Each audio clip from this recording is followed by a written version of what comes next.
Welcome to On the Chain. This is Jeff here with co-host Chip. Yeah. What is up, Chip? Good to see you on tonight, man. It's been at least 24 hours since I saw you. It's great to be here with everybody from all parts of the world because they are the On the Chain family. So, hey, what's up with this, man? Ripple XRP. What I want to know, when Moon. You know who else wants to know? Hinman, Clayton, and Gensler, man. They all want to know when Moon. When is XRP going to moon, man? They're so passionate about it. They're so fired up about it, man. They're so fired up, man. They're talking about all sorts of crazy things. That's how fired up they are. So, man, I'll tell you what, we're going to talk about that. You were saying something about the Elysium, the Elysium. I don't know. There's another airdrop coming on the XRP ledger. So we got to check out what that's all about. And there's so many other things to dig into, just like every night, Chip. Every night there are cool things to dig in. And maybe tonight, maybe tomorrow night, maybe in a future date, we'll tell you guys how to farm lemon trees. You know, but that's a whole different topic, whole different channel. So it might not Lemon happen coin. here on the chain. Lemon coin. I like it. I All like right, the man. lemon coin. You ready to kick this thing off? Let's get it started. Let's do this. Welcome to On the Chain. Welcome down the chain, on Jeff. the chain. Welcome.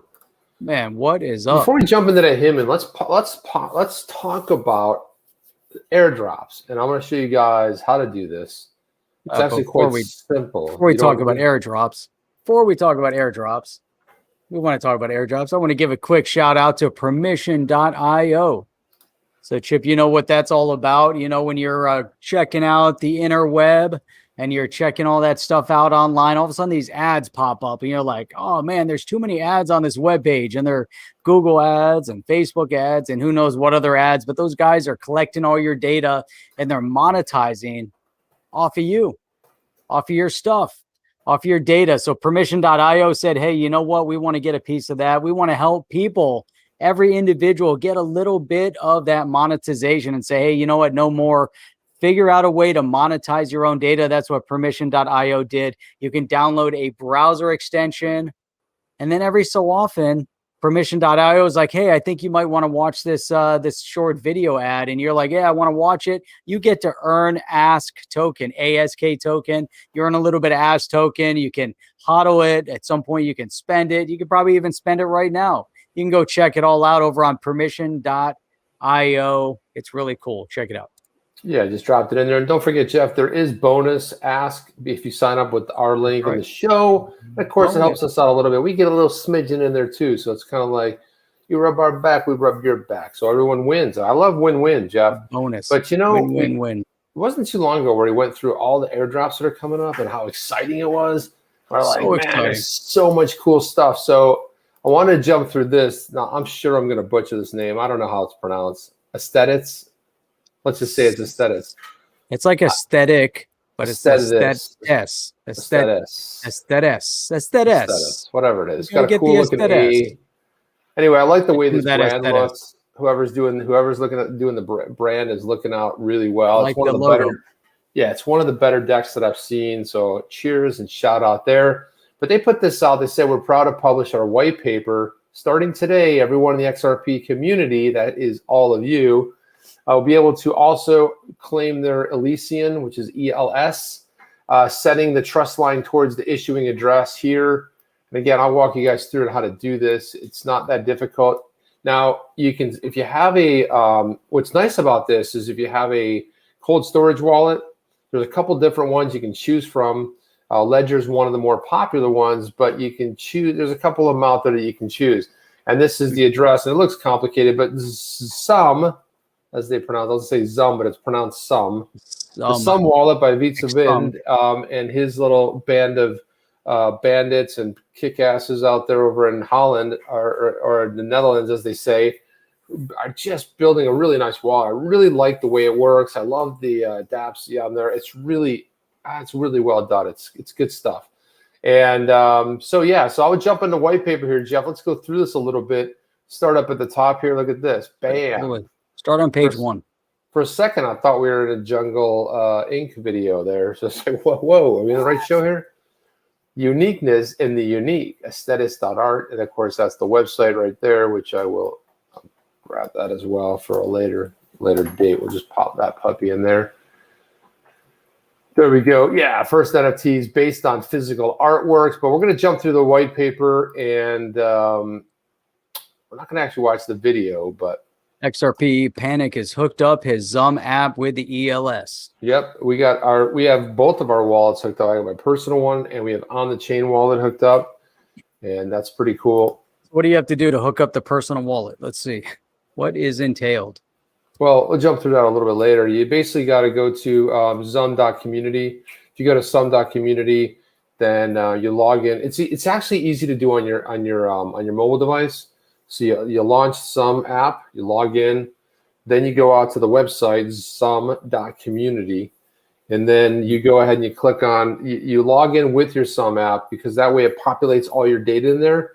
And then all you have to do is go grab this tweet here, which I will send in here. Let's actually put this in there, guys, so you can go ahead and so you'll have that. Go ahead and open up that in a new browser window. But that has the address. So once you go to some.community, I'll show you exactly where you pop that in, and then you build that trust line. You're set up now. We'll get to exactly how this works a little bit later. We're going to dive into how much you actually get. Sweet.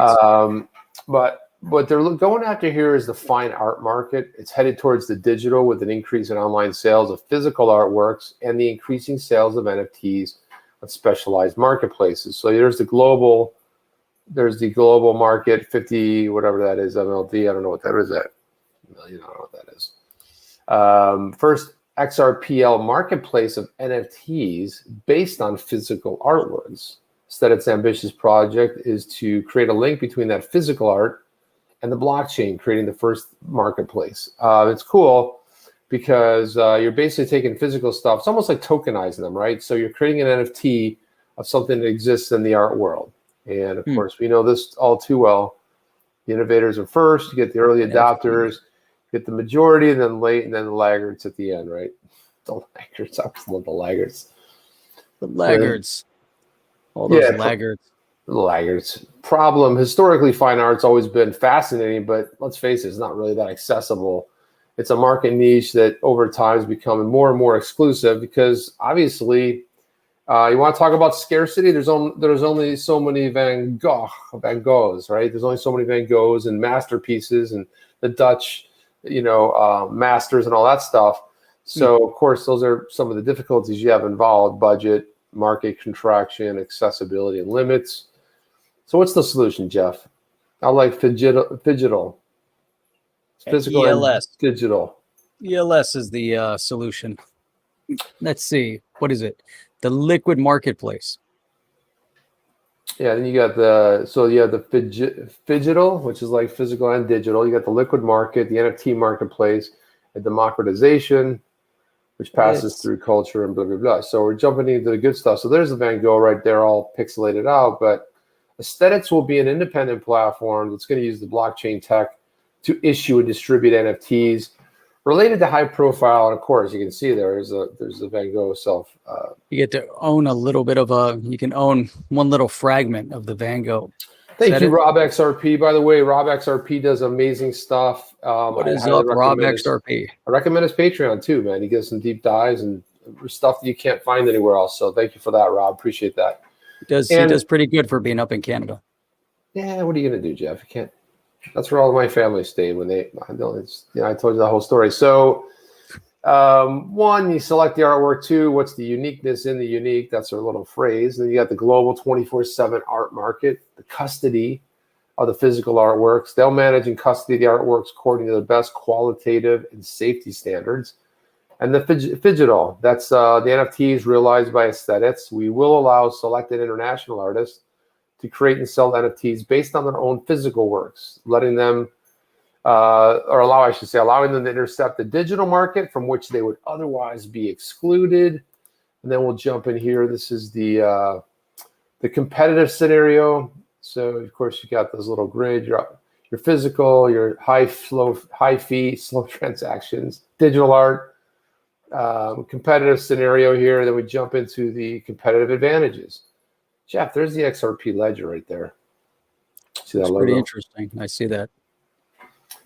So the competitive advantages compared to the solutions currently on the market, Aesthetics has a different value prop by playing competitive advantages that are positioned according to the interlocutor. What is that? Interlocutor? You got the investor, the ease and speed, immediate and secure, uniqueness, immutable, thanks to blockchain.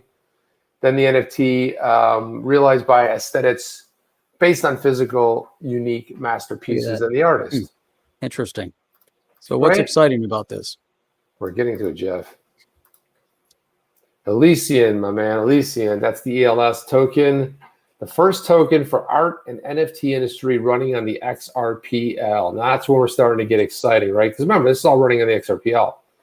Have you already chosen your favorite one? The deadline is the 3rd.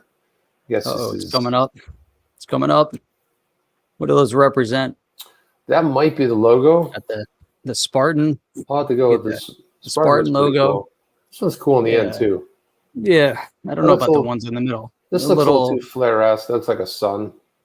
Yeah, the Japan flag or something. I don't know about the Spartan one. I don't know. I think they gotta. I think that one dark. That one right there is pretty cool, right? Maybe the one on the far left with the arrow. Is that one of them? I thought that was just a design piece. That's cool too. Probably just. I think the arrow is actually pretty cool. That's just the arrow to show off those four. Yeah. But I'll go with the arrow. But I love how they've introduced how you have the XRPL everywhere. They got this little negative thing going on here. It's nice stuff, man. Really well put together. So Elysian, once Aesthetics Marketplace will be implemented, you've got the artist selection in step 1. That's where everyone through their Elysian tokens will be able to select their favorite artist to drop Aesthetics Marketplace. So, it's like a vote, right? So you'll be able to see which one you like. Then the NFT staking and rewarding program, which is step 2. Everyone that will decide to buy and stake or sell through the Aesthetics Marketplace, their Aesthetics NFTs, they'll be rewarded with Elysian tokens. And then you've got the Elysian future apps, NFTs, which would be step 3. This is the lending program. Everyone that has Aesthetics NFT could potentially use it as collateral for, let's say, receiving a loan in Elysians. And then there's the Elysian staking program. This is everyone staking their Elysians on the Aesthetics Marketplace. They'll be rewarded with the Athena tokens. Are you following all this, Jeff? This is interesting. Following every bit of it, every bit of the ELS. All right. As long as there's an airdrop. Yeah. So this is it right here. All that matters. The Elysian token economics. This is how many are going to be. What is that? 1 billion. That's a 1 billion Elysians issued. 510 million destined for the airdrop. 100 million. That's the Elysian Partner Adoption Program. 200 million destined for NFT staking. And the rewarding. This is once the marketplace is live. It's kind of interesting how they're splitting it up here. Then 190 million destined for future adoption. So whatever they're going to come up with in the future. But there's the airdrop right there. And so what happens is everybody will receive the same amount of Elysians. How much? I don't know. I guess it's whoever signs up for it. It's issued on the XRPL. Everyone interested in the airdrop. Oh, that's it. Oh, and the claiming period. And the claiming period, I think, goes out to February of 2022, I believe. I'll see. I thought it was. I was getting excited. Maybe it was based off of your holdings of XRP or something cool like that. So just some random airdrop. Maybe you get 5, maybe you get 100, maybe you get 1,000, maybe you get 1 million. Well, based on the fact there's 510 million of them, I guess it depends on who signs up within the period. So yeah. Again, how many people are going to know about this, Jeff? This isn't going. I don't know if this is going to have the same sort of intensity, or I would say probably knowledge, people knowing about it. No, what's cool about it? It's being built on the XRP ledger. I think that's the cool factor. That is a cool factor. And again, NFTs, you got stuff being built on Flare.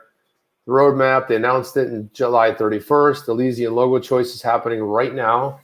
That's going to go right up to the 3rd of September, which, I don't know what people thought about that. And then you've got the Elysian. A little bit confused about how what the project is doing, but yeah, it's cool. It's in the NFT space, running off the XRP ledger. Well, you're basically it's taking kind of cool. But it's a bridge from the physical. So first of all, you're going to be able to vote on what you want to see show up on the marketplace. You're going to be able to do staking on the marketplace. You're going to be able to do loaning, with your Elysian tokens on the marketplace, but you also can earn. Yep. But All right. I like the whole idea of the bridging the physical with the phygital, as they call it, physical and digital. Then you got the claiming period right there, which is the from the August 19th today through the 15th of February 22. So it's gonna, you have a couple months to claim it. And again, if you don't claim it, then I guess all of it will be distributed for us. We'll destroy it. Then the drop will happen. If not, they do a flare. The drop will happen in 2027 or something like that. They'll have to roll out a canary one first. See the confusion. So Kelly's asking, do you get them for holding Spark? And really, they're just distributing them to anybody that signs up, right? There's no connection to any physical holding of any other asset. They're just it's exactly right, Jeff. Exactly. Right. So if you sign up either with your cold storage wallet, there's two different ways to do it, or you can do it with your Sum wallet. If you sign up with your Sum wallet, which I did earlier, I set up both of our accounts. We have one for on the chain, and we have one for a personal one. Jeff has his personal one. We all have something. So yeah, it's you basically connect the trust line with the with this address right here. I know it sounds complicated, but once you do that, it's pretty simple. It's sweet. So it's kind of cool, 510 million. But look, the other thing that they've done, which is nice here, is they have like, this is the partner adoption program. They have 100 million earmarked for that, 200 million for the NFT staking and rewarding program. Because remember, you're going to be able to earn with this. So they're putting a nice, a decent amount in there for that. Then of course they're roughly about 190 million for future projects. And so again, step one was development of the marketplace. So right now, the only way you can get this is on the Zum wallet. No. Incorrect. Yeah, cold storage wallets too. I'm going to go through those. There's 4 of them you can hook up as well. Like Decent Wallet is one of them. The Ledger is one of them. What are these guys doing exactly? Jeff, I don't know if you're paying attention. I want to remove you from the show. What's it? You're completely out of it tonight, man. I'm just trying to figure out what they're doing. I mean, it's the third time I've explained it all. Step 1, development of the aesthetics marketplace. Create the first XRP L marketplace of the NFTs from physical artwork. So you take a physical painting or sculpture, whatever. That's what we're going to start with. Number 2, you start with the partnership with museums, public institutions. You're going to create NFTs and managed masterpieces. These are the ones hanging in, like, you go to the Van Gogh Museum over in Amsterdam. So are they just creating an NFT out of it, or through the NFT, do you get to own a fraction of that artwork? I don't think so. I think it's part of the NFT is from what I'm reading here. Maybe you guys will think differently. Or can you then buy an NFT of that artwork and you own an official NFT of an original artwork? I haven't seen that yet. I mean, I think it's kind of loosely based right now. And then are they just chronicling? Are they planning on chronicling all this artwork as NFTs? Well, I think they're sort of like giving a framework right now. Number 3 is going to be the creation of the NFT indices. They'll allow investors to have a weighted exposure on multiple NFTs to the creation of indices with different NFTs. So that's kind of like what you're talking about. Really, instead of having the tokenized version or like fractional ownership, sounds like that's what they're going to do. I like the idea. I like the idea of fractional ownership. It takes some of the weight off of these museums, But then you gotta have the museums want to participate in it, though. So there's that too, right? That's interesting. Maybe get like a number of different museums, and they own a piece of artwork. Then it rotates through, and then through that blockchain, they can also track the logistics of where that artwork is. That makes sense. Exactly. There's a lot you can do with it. I mean, it's interesting. Even though crypto, Lust says, sounds a bit scammy. I was kind of on board with that scammy idea in the beginning. But the more you start thinking about the NFT aspect of it, or what could potentially be done with it, it's just kind of in the beginning stages. Well, the other thing too is I always look for anytime you get an airdrop or something. Again, the XRPL, they're building on the XRPL, so I think that's pretty cool. I was going to throw this up here because this is where so suppose you're on your mobile device and you crank up your Sum app, and then you go over here, and this is the XRPL toolkit. You click there. There's your wallets you have available. So if you already have a wallet, you're going to go connect this button here. But a Ledger, the Nano X, the Nano S, the Decent, the Kobo Vault, and the Sum Wallet. So if you have one of these other ones, whatever flavor you have of the either the Nano X or the Nano S on the Ledger side, the Decent biometric wallet or the Kobo Vault, these are your choices. Not bad, right? So if you have the Zum, that's what I've hooked up, the Sum wallet. Nice. Check out Patrick says, I see the future of NFT where you'll be able to display them through holograms at your home. How cool is that? I never even thought about that part of it. You own it and you can display it as it's interesting. I like that. The future could be interesting, with that. Anthony, they seem completely pointless to me. And for the most part, a lot of the NFTs, I don't know. I don't get most of them. I don't understand what you do with them, but I also don't understand what a lot of people do with things they collect. Well, what baseball cards, Jeff? Chip, I mean, it's a piece of Beanie cardboard. Babies never made sense to me. Nothing baseball cards. Why does a baseball card have huge amounts of value? Why does one over another? And so, it all gets down to what could be represented, from a collectible perspective. And that's what the NFTs are. But I think these are the use cases. Yeah, all this collectible stuff is the beginning. This is the direction the NFTs are moving in. Yeah, I had an aunt, and she collected salt and pepper shakers, right? She had so many of them. They're animals and pigs and all kinds, like the craziest things you've ever seen. And you know what those collected? Dust. Okay, so I didn't understand that either. But I was like, they're cool, but I mean, what are you going to do with them? I mean, some people like them. Some people, you did the Honus Wagner card from 1908. Which was not even a picture of him. It was like an illustration of him, and it was going for millions of dollars. And it's a really old, stinky piece of cardboard. 6.6 million. A stinky piece of cardboard. I like the digital one, the Beeple, which made over 60 million. So I'll take that any day of the week. So again, you know what I mean? It's like there's vinyl. Digital ID. How about your digital ID to be on NFT? To be in it. NFT could really be, I mean, it's amazing. As it breaks it down, I can definitely see your identification, your birth certificates, marriage certificates, property ownership, whatever's their certificate, whatever something that is, transferable too, so man, I think they're just getting started. This is just one representation of what the NFTs can do, so it's pretty cool. Yeah, so you go to XR, and again, if you clicked on that tweet that I put in there, really everything's in there. The XRP toolkit's there, and then if you already have the wallet, you click on the connect the wallet, and then you go to the one you have, the Zum app, right? Click on that. You connect your Zum app. Now this is it looks a little bit different when you're on your mobile compared to like how I did it. Then you'll connect it or get the Zum app, and then once it connects all that stuff, you'll go back and grab this address. And you'll drop, where is it now? I forget where the heck? Yeah, here it is right here.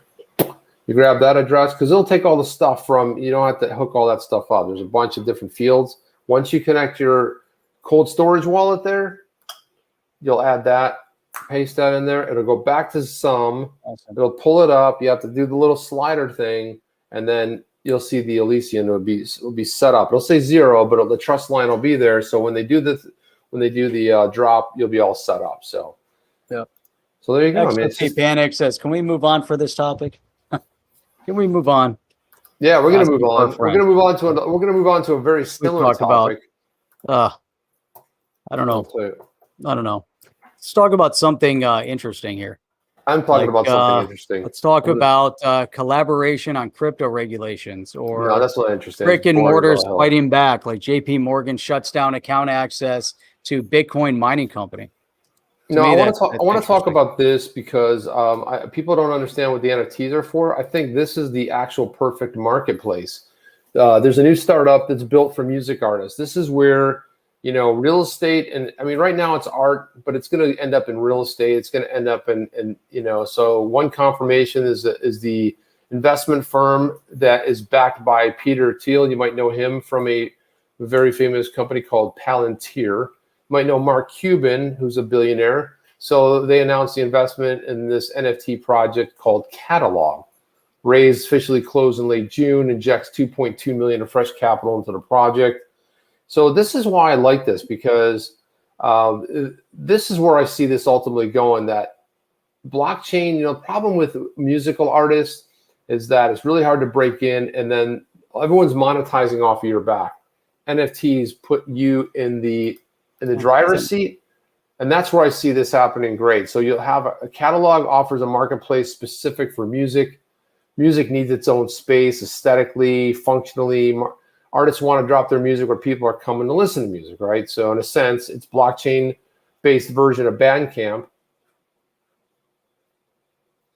think Jeff just bailed. It's a blockchain-based version of Bandcamp. It's a platform through the artist, and it can upload music for free and have more control over the sales. So anyway, this is where the NFTs are going. So people are like, well, where's the NFTs going? This is it right here. Boom. Where did Jeff go? I think he went to go get a glass of water. I don't know where he went. It's gone. It's gone. Don't know where he is. All right, let's jump into something else. Let's jump into this article Jeff wanted. I'll wait till he pops back in here. But we'll go look at this in here, and let's go take a look at this. And there's been some moves lately. Where'd you go, Jeff? I had to go to the other room. I had enough with the NFTs. No, I had to close the door. Oh, is this the article you wanted to jump into? Which article? The Hinman one? It's boring. I know it is. I'm so tired. I'm so tired of talking about the SEC. I'm so tired about that. I want to talk about crypto, cool projects. What do we have? What else do we have? Let's a really cool, like up and coming project. I don't know what up and coming projects though. I thought that Zinfin had a pretty the XTC network. This is, I think this is kind of monumental, like, because I think XTC, based on what their use case is, I thought this was pretty cool. You know, the XTC network was selected as the very first blockchain company to join the Global Trade Finance Distribution Initiative. And that's really what their use case is for global trade finance, right? They're not competing in any way with, let's say, either Ripple on their software side or really XRP. It's highly interoperable. It's a hybrid blockchain platform, supports global trade and finance. And obviously they were selected. You know what? I'm wondering, did they actually create this? So they were selected by it? You know how you create an organization, you go like, the most important organization in the world. And then you wonder about that. What do you think? I don't know. I've never heard of it, but it's probably one of these niche sort of trade organizations. By fintech veteran Andre Casterman. Oh, there you go. So he has 20 years at Swift. That tells you anything.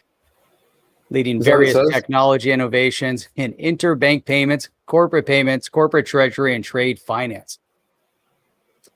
Yep. So the TFD looks pretty cool. Yeah. I mean, Casterman, so he's also chair of the FinTech Committee at the International Trade and, for fading. There's a lot of acronyms here. Comprehensive set of trade distribution capabilities. But anyway, I think it's pretty cool. The initiative enables us to bridge the U.S. $19 trillion trade finance, and that's really what XDC is going after. That's their use case, and they're a little niche, and that's what they're after. So, and that's a big space. I think it's an important space. It is, but it's such a niche thing where they're going after like just this, and that's what I like about it, because there isn't really any competition, and there might be, but I mean, it says here that they're leveraging the power of cryptographic tokens. The XDC networks allows for the digitization, tokenization, and swift settlement of trade transactions, reducing reliance on complex foreign exchange infrastructures.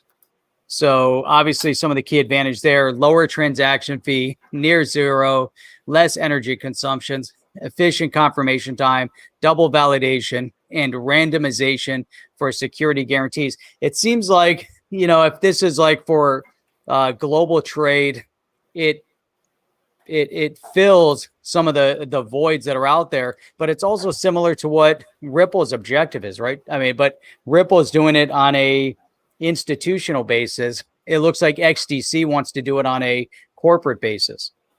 Yeah, exactly. And do you think then Stellar kind of fits into the retail gap? So now you've accomplished XRP, XDC, XLM. So you have the three of them kind of accommodating all trade.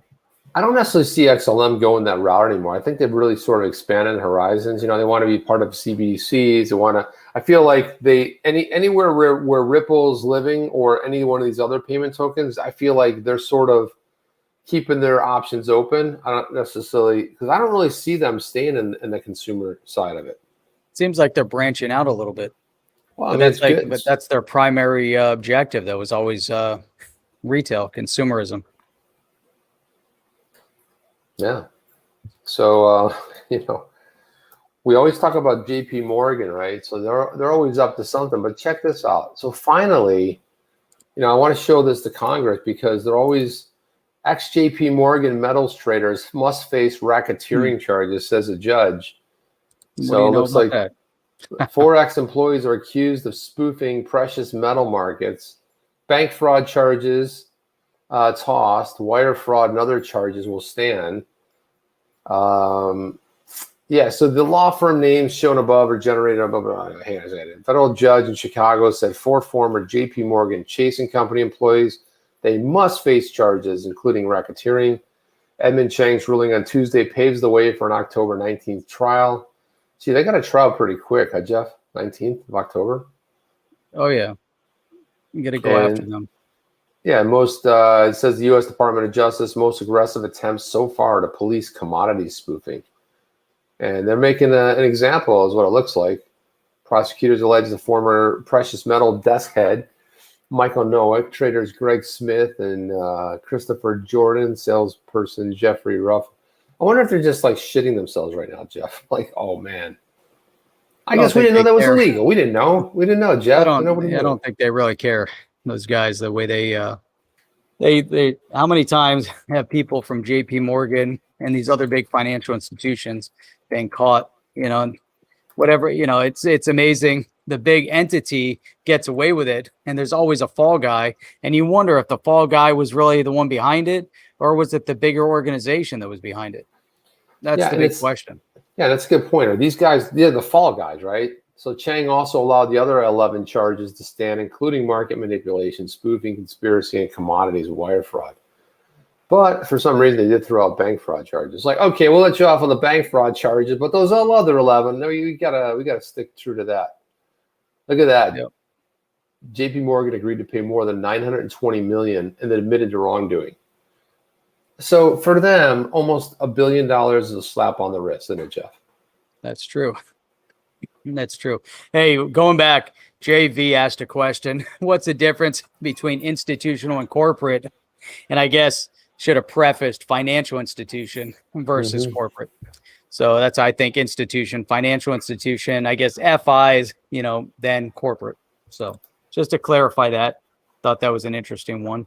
And hey, Chip, there was another one here talking about JP Morgan. So let's stick on that topic. But JP Morgan shutting down bank accounts of a Bitcoin mining group. What? Yep.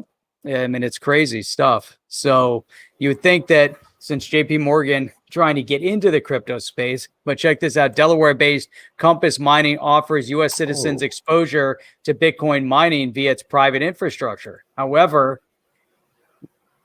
American banking giant JP Morgan has reportedly blocked all account activities at Compass Mining.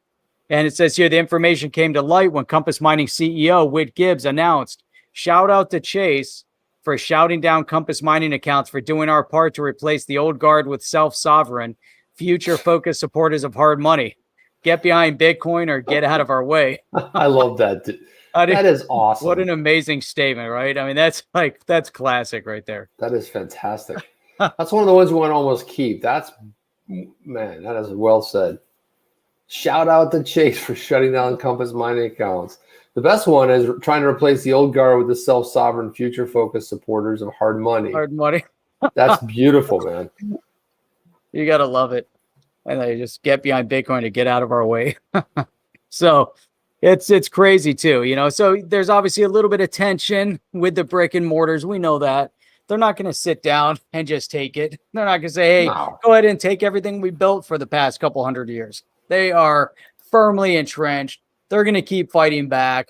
And Chip, I think it all gets back to whether or not the banks or these big fintech crypto entities, one is going to buy out the other. Yeah. Based on that kind of commentary, Chase is like, hey, our power right now is we're going to shut off your accounts. These guys are like, get the hell out of our way. We don't care. We're going to figure it out. We don't need you. And we're going to move on, and it's kind of pathetic, on JP Morgan's side, unless there was something nefarious going on with an AML, and they said, hey, there's some terrorist activity, but outside of that, JP Morgan is in the wrong. It'd be interesting to see that in a lawsuit.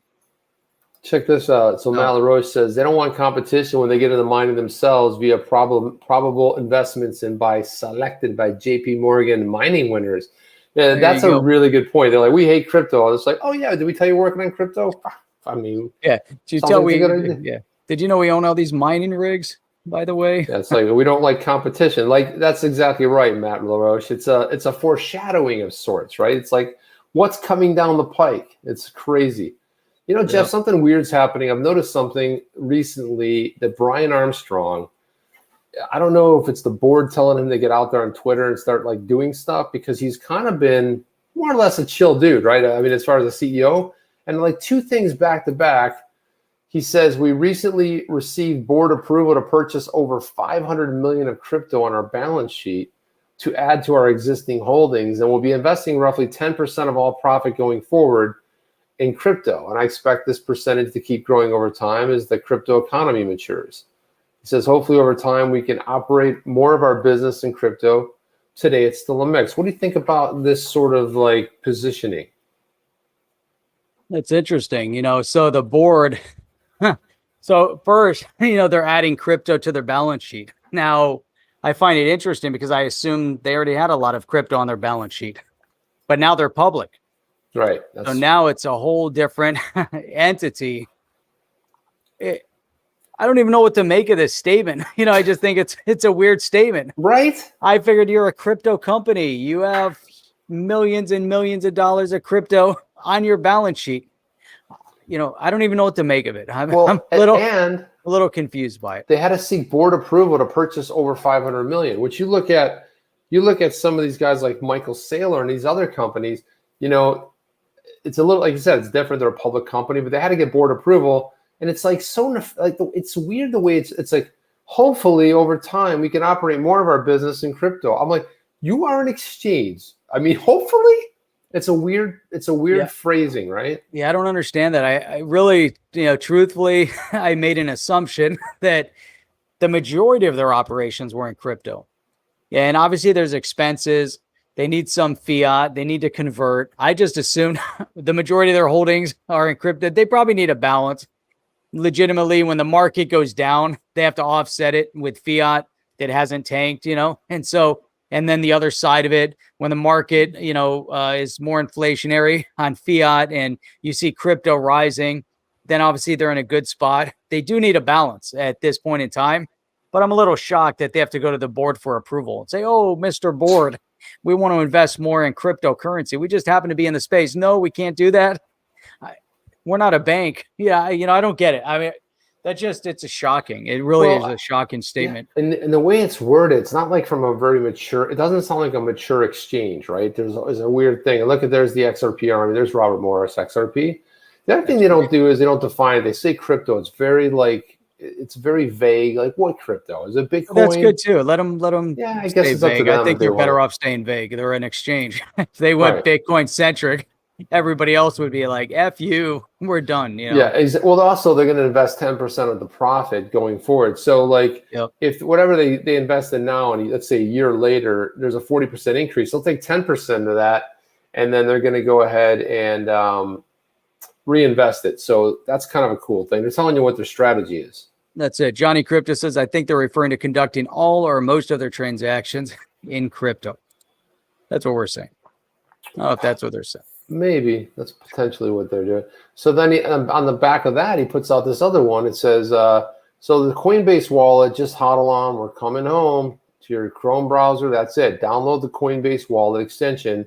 Sweet. Now you can keep an eye on your coins. So are they trying to like compete with like a MetaMask here? Oh, yeah, I think so. They're just trying to be cool. They want to be in with the in crowd. I don't know, man. These browser, Yeah. I don't necessarily like the whole idea of a browser, sort of a, well, I don't know, man. This doesn't sit well with me. K Hud said, I can't show profit and I'm only going to be able to invest this much, I swear. Yeah, it always starts out that way, I'm telling you. So then he says the Coinbase wallet Chrome extensions coming along really nicely. So kind of teasing that a little bit. But anyway, it's, I guess Armstrong's taking more of a, a managerial sort of the reins here. So it's somewhat Van Life Biker takes these twos to have a channel and they're live. Me, build Van in video and edit and upload by myself. Well, we did that too. That's how Jeff and I met. Remember, we were doing our own videos and we weren't really live. So I was live streaming once here and there. Jeff was live streaming. We uploaded a lot of videos. Yeah. And we have the other channel you guys can go follow. We just haven't had the bandwidth lately to post stuff up there. We were for a little bit, but it takes time, man. It's a lot of time. Yep. So, hey, check this out. So there's this interesting article. This is the OpenVASP board member looks to Switzerland as a model for self-regulatory action for crypto. We're not going to watch the video, but we're going to get into this. Like when the general public thinks about virtual assets, they often also think of crime, and the politicians never let us forget that, right? Hacking, ransomware, sanctions, darknet marketplaces like Silk Road and Hydra, because they've littered the headlines over the years, leading to a generalized view that virtual asset world is somewhat of the Wild West, unregulated, bereft of respect or adherence to rules. That's an interesting way of looking at it, and I would assume that Warren, what's her name, Elizabeth Warren and Janet Yellen and some of the others, this is their mindset. They're stuck in paragraph number 1. And then we get into this. I thought this was like kind of interesting. In the Old West, when a sheriff was unwilling or ill-equipped to reel in cowboys running amok, hey, does that make sense?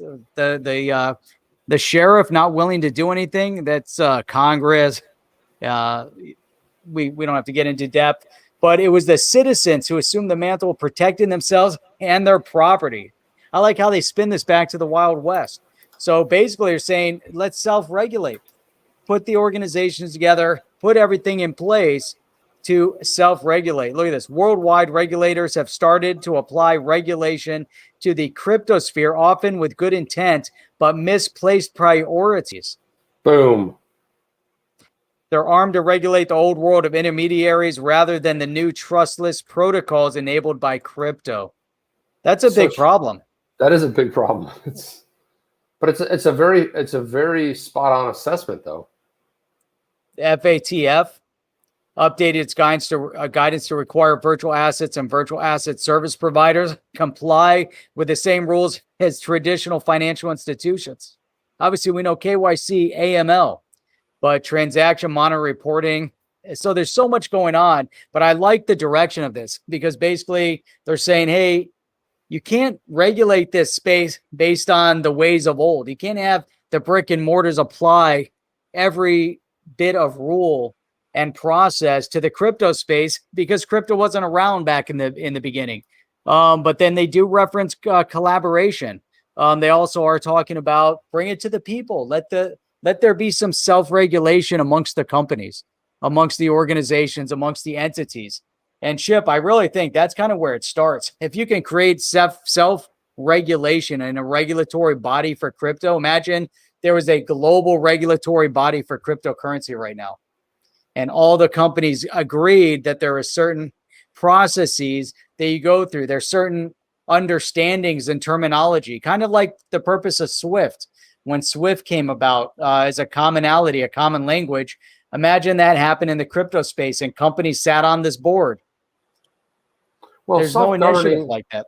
But I like their analogy, tying it back to the Wild West. They said, like, if you had somebody who was a little bit rogue, when you're building smaller communities, some type of governance breaks out, right? Whether it's a pure dictatorship and someone's laying down the law, or usually it starts out with sort of self-governing yourselves, like, hey, let's decide, let's get some bylaws, let's figure out what we're going to do, let's operate in those confines, and if you jump out of line, we get the big board and we smack the hell out of it, something like that.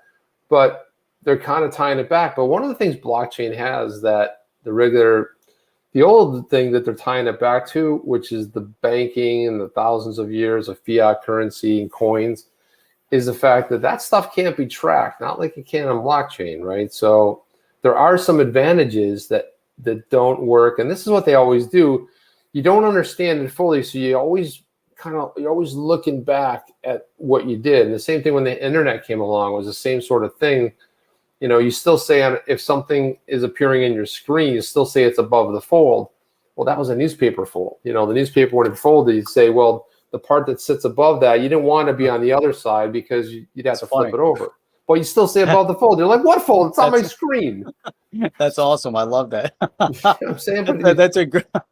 And Jeff, if I have to look at one more, you ever like using some software, you go to save something, it's got the floppy disk icon from like the 70s. We're still using that was one. Awesome. How awesome is something. that? Most people don't even know what that is. They don't even know what it is. Exactly. It's a save icon. You ask kids today, what is that? That's a save icon. It's the save icon. Yeah, it's a floppy disk that used to hold 128, megabytes or something. You know, remember the big floppy. 128. How much are those? Were like 8 meg, weren't they? 1 meg, I think. Yeah. But then they got bigger ones later. You got the big old ones that were really floppy. Then you had the ones that were the cool plastic ones. What was the little one? The little 3.5 inch. How much did that hold? I don't remember. I'm gonna find out, Jeff. 3.5 floppy. And you put them in the side of your laptop or in the computer bay. Yeah, it was like this big. It was all these noises. I was like, dude. You always felt like that thing was going to break it at some point. The best was the 5.5 inch, though. Oh, listen to this. My Commodore 64, I had a separate hard drive for that thing.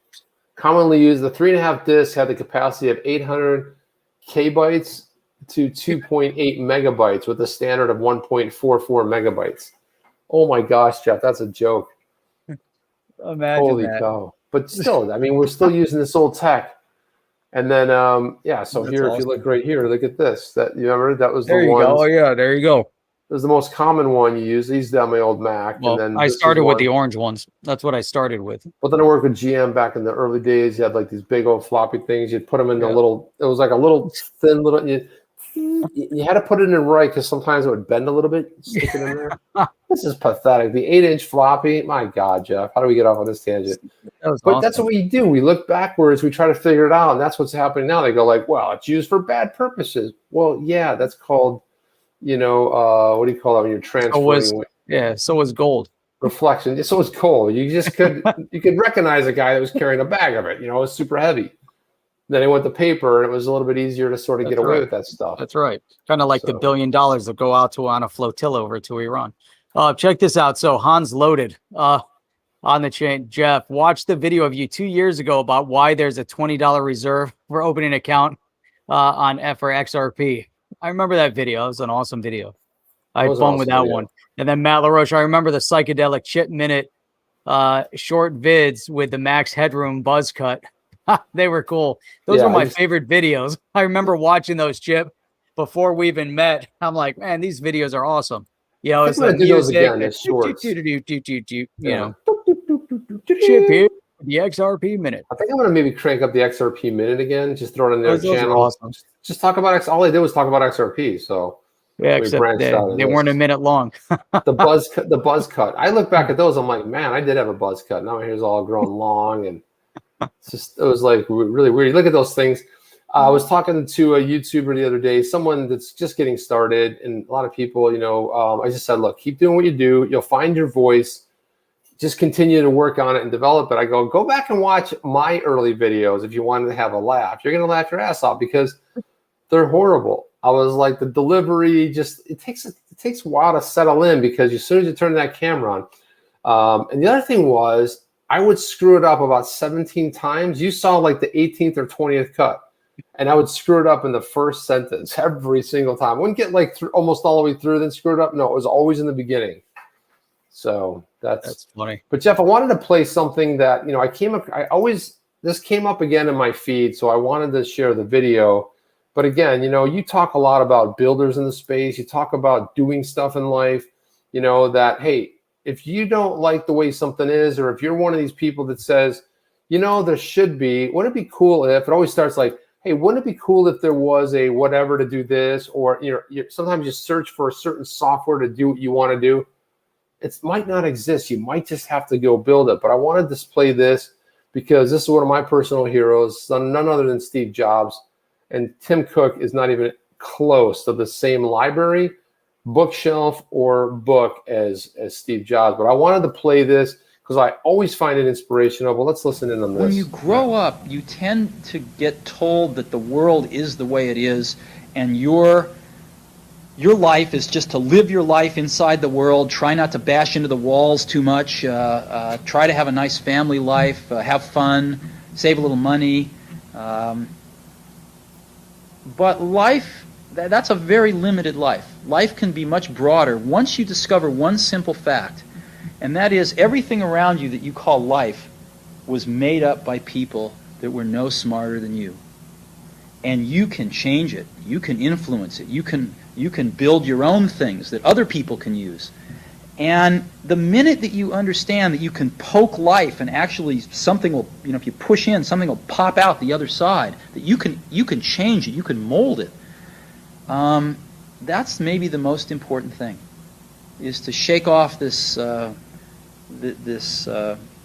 erroneous notion that life is there and you're just going to live in it, versus embrace it, change it, improve it, make your mark upon it. I think that's very important. And however you learn that, once you learn it, you'll want to change life and make it better, because it's kind of messed up in a lot of ways. Once you learn that, you'll never be the same again. That's awesome. That's Dude, so cool.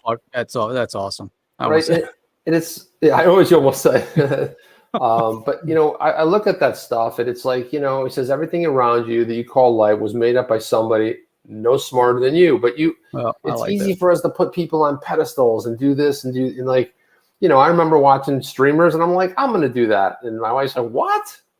And I was like, I was really bad at it, and it's debatable right now. But the whole idea is that you just start doing it and you bump into walls and you figure stuff out and you poke life and something pops out the other side. And as you're doing that, things happen. So I put that out to everybody. I watch Ani's, she's a YouTuber, and her videos, like she doesn't talk about crypto, but they're interesting and fun to watch. Like I can just chill and like relax and cool watch videos.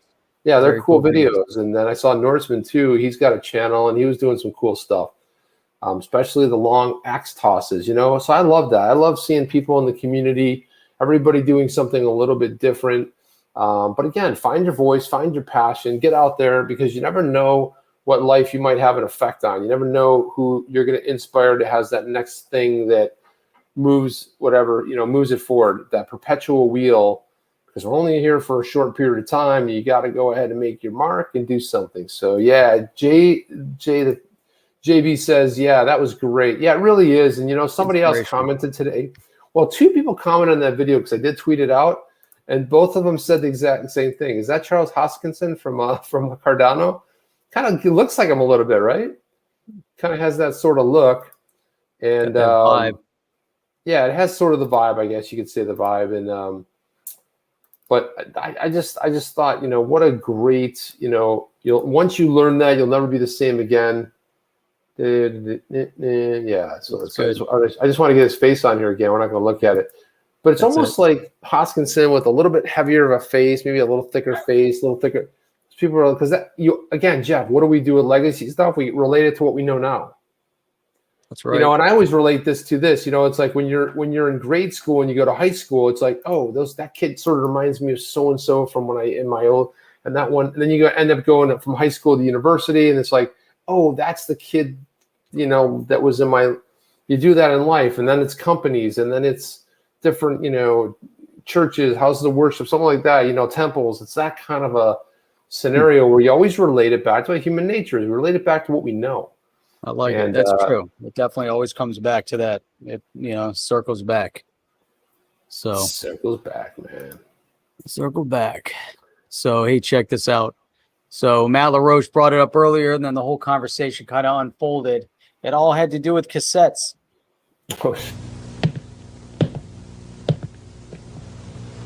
The usual, sir. Please. Blues. Please. Blues. That's awesome.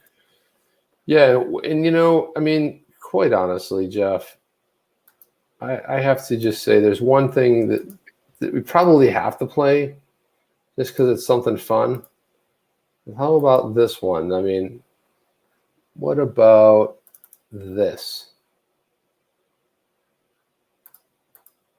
That's awesome.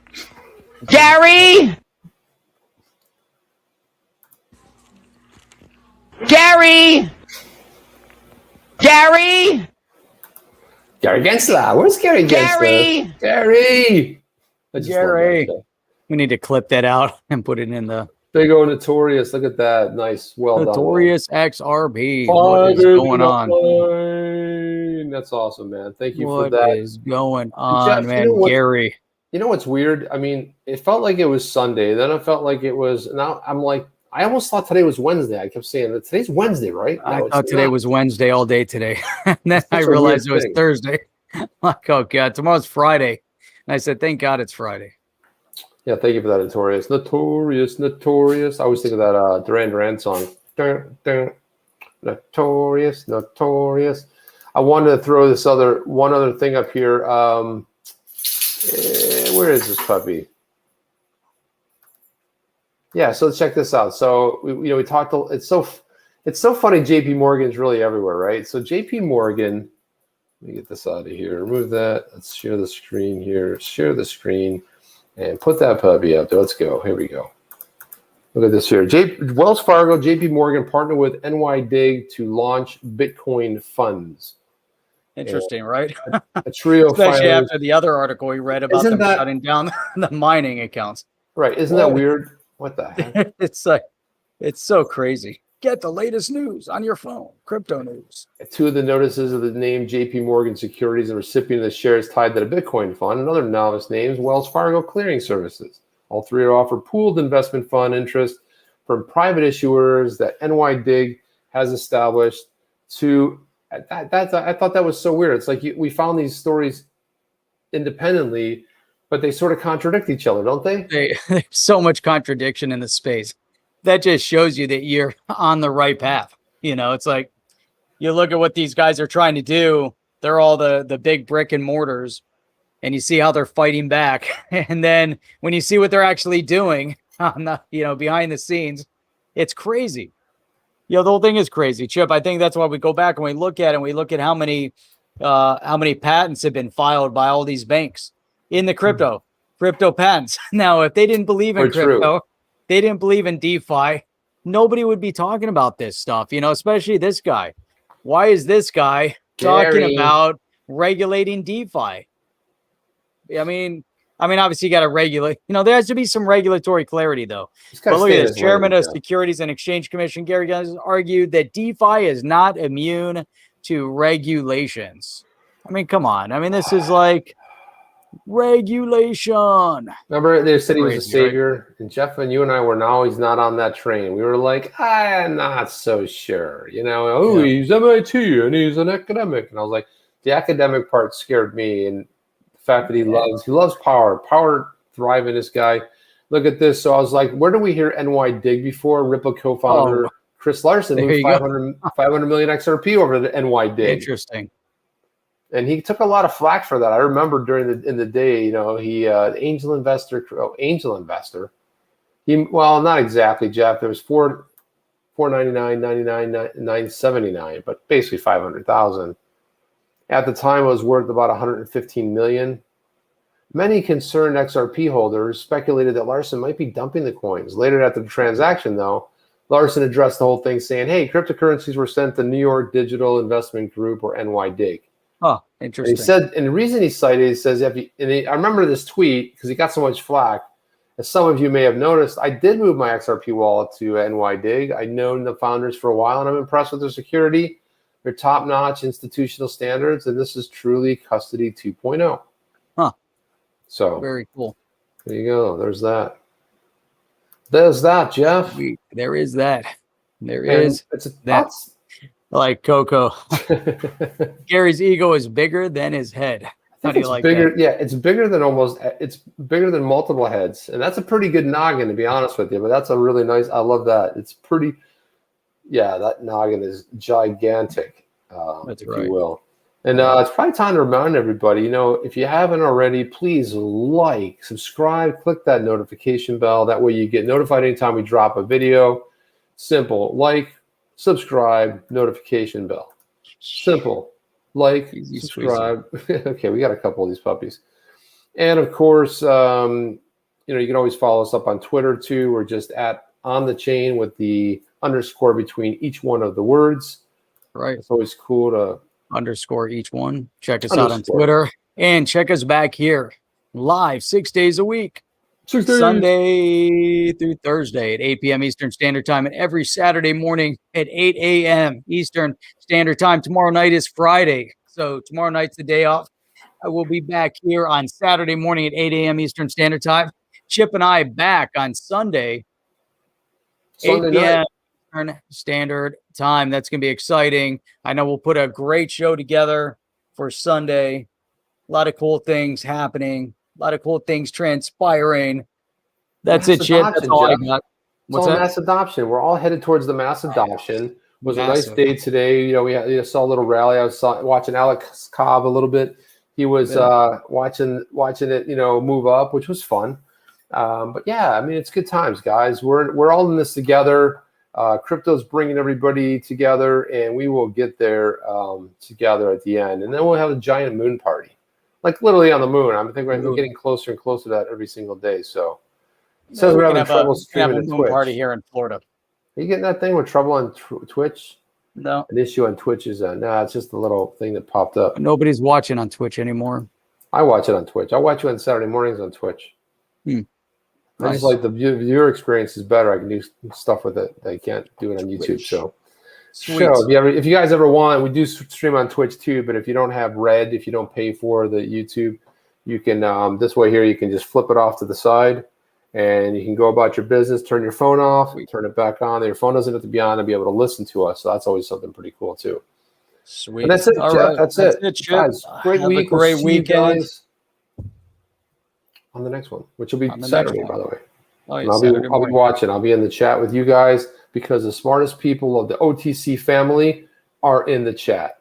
Part of this family together. That's all I know. In the chat. Chip out. Let's do it. Chip and Jeff. Go. On. Out. Are you down with OTC? Please like, subscribe, and click the bell to be notified when the next video drops.